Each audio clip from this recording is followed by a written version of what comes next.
If you drive a diesel vehicle, you've probably heard of the DPF, the diesel particulate filter. It's designed to reduce emissions, but for many drivers, it has become one of the most frustrating and expensive components of the car. What exactly is a DPF and what does it do? The DPF, or diesel particulate filter, is responsible for capturing soot and particulate matter from the exhaust gases so the vehicle can meet emission standards. But here's the problem. A DPF is like a trash can. It fills up. When that happens, the filter needs to clean itself through a process called regeneration. Types of regeneration. 1. Passive regeneration. When the exhaust temperature reaches around 250 to 300 degrees Celsius, usually during highway driving, the DPF naturally burns the accumulated soot without any action from the driver. 2. Active regeneration. If the vehicle is driven mostly in the city and temperatures stay low, the ECU starts an active regeneration. It injects extra fuel to raise exhaust temperatures up to around 600 degrees Celsius so the DPF can burn the soot. 3. Forced regeneration. If the filter becomes heavily clogged, typically over 90%, the vehicle can enter limp mode. At this point, you must visit a workshop where technicians perform a forced regeneration using diagnostic tools. Main components of a DPF system: the particulate filter, temperature sensors, pressure and differential pressure sensors, the regeneration system, passive or active, the ECU, which controls the entire process. Why does the DPF cause so many problems? City driving prevents proper regeneration, so soot keeps accumulating inside the filter. This leads to power loss, increased fuel consumption, limp mode, expensive repairs or replacement. It's no surprise that many drivers choose DPF Delete.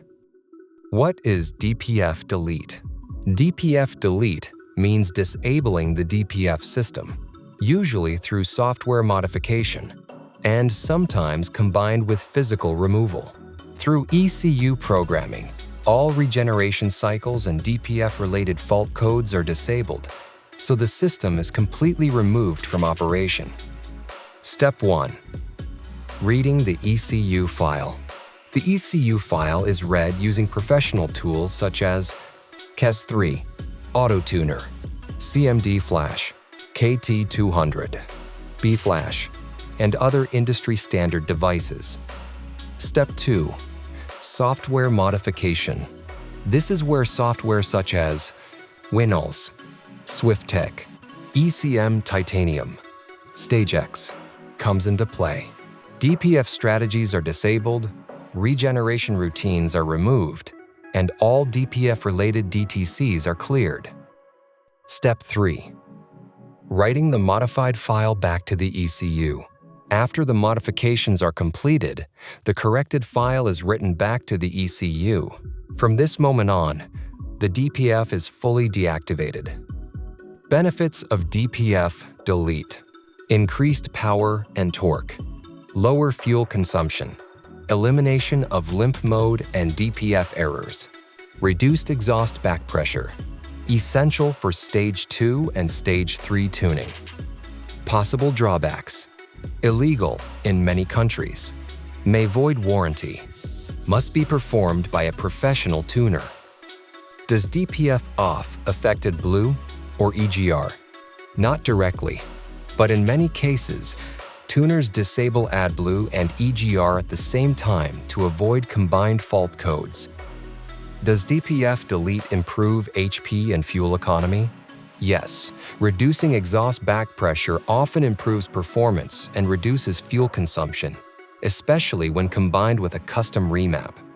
If you want a clean, safe, and fully professional DPF Delete, or you need a guaranteed custom-made DPF OFF file, just visit our website. 1. Choose your vehicle model.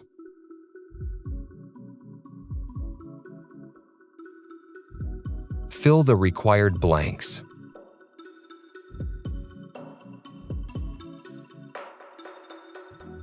Two, upload your ECU file.